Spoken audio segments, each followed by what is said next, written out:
Привет, Cover Project. Меня зовут Катерина Виноградова. Я основатель и ведущий архитектор архитектурной студии РЭ. Сегодня мы хотим рассказать вам о нашем последнем проекте.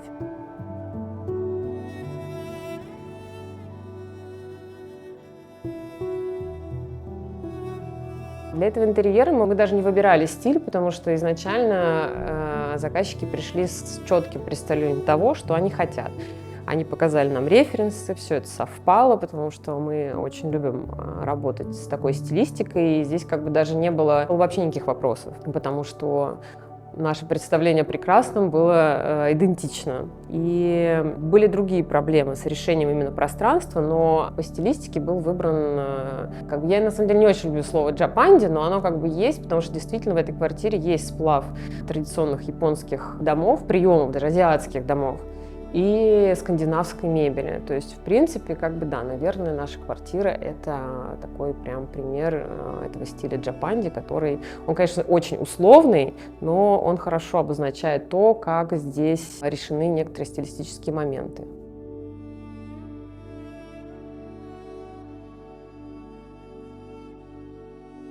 Изначально, когда мы зашли в эту квартиру, даже когда мы увидели план этой квартиры, мы поняли, что здесь есть масса проблем с планировкой. Будет. Квартира была очень вытянутая, и мы не понимали, что так. Потом выяснилось, что это просто две квартиры, которые соединены одним тамбуром. И количество мокрых точек, которыми мы можем оперировать, их очень мало. Из-за этого пространство не может быть настолько универсальным, насколько нам бы хотелось его решить. Соответственно, это была бетонная коробка, это последний этаж. Бетонная коробка, вот такая вытянутый такой пенал. Но плюсы были в том, что здесь очень высокие окна и очень много света. Восток, запад, и это очень красиво. Мы прям обратили внимание, как ходит туда-сюда свет. Собственно, это и дало в будущем определенные решения дизайнерские, архитектурные, которые были здесь представлены. Изначально эта планировка, как я уже говорила, она имеет такую прямоугольную форму, состоит из двух квартир. Первую часть квартиры мы отдали под приватную зону целиком, а вторую часть квартиры мы отдали под общественную зону, где расположена гостиная, столовая, кухня и кабинет-гостевая комната. И вот эта общественная зона нами решена так, что это пустое пространство, свободное пространство, в котором есть некие объемы. И в зависимости от того, где находится зритель, гость, хозяин квартиры, из разных точек это пространство смотрится по-разному, потому что оно все свободное с отдельно взятыми объемами. И также у нас есть кабинет, который может открываться и закрываться. То есть это пространство, тоже, конечно, он трансформер до конца нельзя, но оно имеет трансформируемые объекты, которые позволяют делать круговое движение или по-разному использовать те или иные пространства. Поэтому азиатский дом, он всегда немножко улица, немножечко и закрытый контур, соответственно, он очень много раз может изменить свою геометрию. Также они очень любят и ценят естественный свет, поэтому мы с этим тоже работали, понимая, что у нас здесь солнца будет очень много. Мы использовали как раз достаточно глухие ставни для того, чтобы иметь возможность отсекать и работать с естественным светом, с солнцем, хотя мы находимся в Москве, здесь не так его много, но летом здесь действительно есть такое выжигающее солнце. И мы сделали эти ставни для того, чтобы менять настроение в этой гостиной за счет того, что мы меняем световой этот режим. Ставни в общественной зоне – это отдельный вообще наш был такой вызов, потому что на самом деле при видимой их простоте их было очень сложно и смонтировать, и сделать, потому что это не просто речные жалюзи, и это не просто ставни, это достаточно массивная трехметровая конструкция, которая должна была легко открываться и закрываться, при этом она должна была легко монтироваться, и не все столярные производства взялись с этим работать. В итоге мы нашли мастера, который нам сделал облегченную конструкцию, и таким образом их не выгибает, не прогибает, и они достаточно стабильно уже живут в этой квартире около года.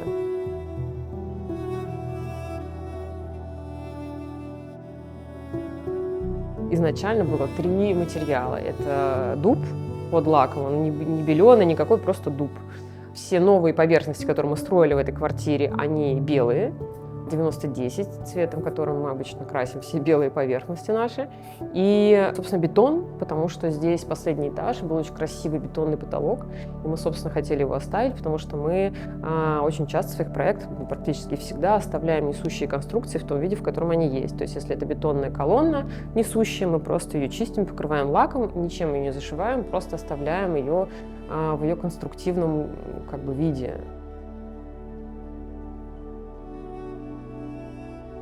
Стеклоблоки — это вообще отдельная тоже история про эту квартиру, потому что изначально ребята тоже очень хотели стеклоблоки, и мы любим очень стеклоблоки. Это классный, недорогой материал, который очень здорово работает как светопрозрачная конструкция, поскольку она еще может быть и как перегородка использоваться, то есть это прям, на самом деле, находка для того, чтобы разрядить тяжелую фактуру стены и сделать ее легче, сделать ее прозрачной, запустить свет в коридор, например, там, где это надо. Ну и потом, здесь очень много референсов к Токио, к японской архитектуре, потому что в Токио, например, там в 80-е годы очень много зданий было построено из стеклоблоков, то есть это прям такие огромные были здания, которые выглядят как такие льдышки. Это очень красиво. Это один из референсов. И, собственно, второе — это плитка 5х5, которую мы очень часто используем, и которая, кто был в Токио, понимает, о чем речь, потому что там все улицы и фасады мастят плиткой 5х5 белой. И, собственно, мы ее тоже очень любим использовать, потому что она выглядит как такой basic, очень красивый материал. И простой, на его фоне выглядит все очень красиво. То есть, если общественную зону можно назвать улицей, и здесь такие объемы расположены в уличном пространстве, и пол у нас здесь бетонный, то приватная зона, она, естественно, с деревянным полом, а детские сделаны вообще на полу там фанера, и она разлинована как татами. Дети там все время тусуются вообще на полу. То есть, соответственно, детские, они немножко как такие фанерные кубики сделаны, как такие фанерные домики.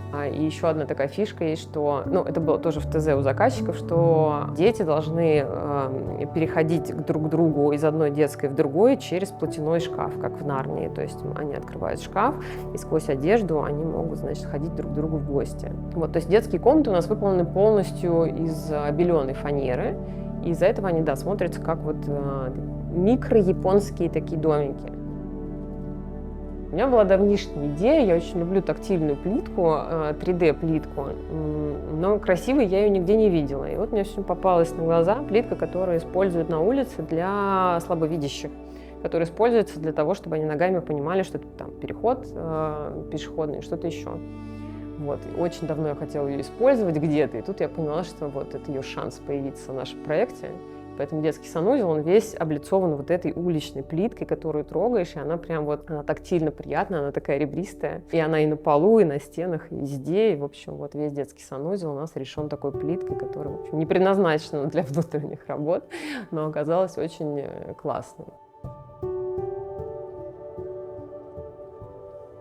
Если детские выполнены все в фанере, там татами, то в мастер-спальне мы от этой идеи отказались, и мастер-спальня сделана просто как спальня, она просто достаточно большая, и мы в какой-то момент решили ее не перегружать ничем, то есть там только тумбочки, кровать и прикроватная лавка, и больше ничего нет. То есть вообще по всем законам, опять же, фэн-шуй, васту, все остальное, и какой-нибудь азиатский дом, в спальне не должно быть ничего, кроме кровати. Поэтому спальня, она максимально аскетичная. Единственное, что там изначально был запрос, чтобы все фактуры тумбочек и самой кровати были очень открыты. То есть должно быть грубое дерево, живое. То есть в этой пустой комнате должны быть какие-то живые вещи.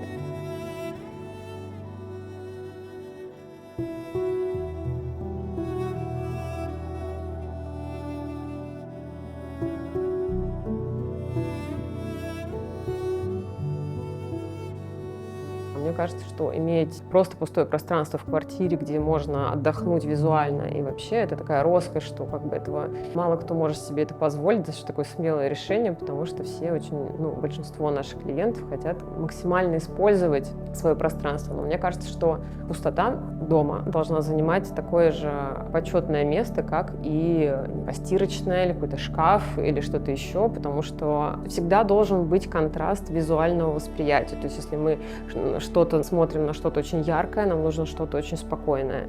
И если у нас есть какое-то насыщенное пространство, нам нужно обязательно что-то спокойное пространство. У нас также вот на стенах висят пустые холсты просто для того, чтобы взгляд отдыхал. То есть, в принципе, человек, который приходит в эту квартиру, он как бы немножко расслабляется, потому что здесь нет ничего, чтобы его как бы засасывало туда информационно. Поэтому на этом холсте можно представить любую картину, там может быть что угодно, и это скорее как бы пища для ума, такой немножко дзен, когда мы смотрим на пустоту, и нам от этого становится спокойно и хорошо.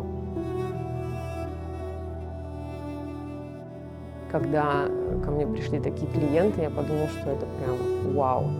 Работать было достаточно комфортно, были свои нюансы именно, ну, как везде, рабочие процессы. Но, конечно, мне это дорого, потому что это абсолютно как бы отвечает всем моим концептуальным запросам по поводу того, как должно выглядеть человеческое жилье в целом, что оно должно именно вот быть вот так. То есть оно должно работать на человека.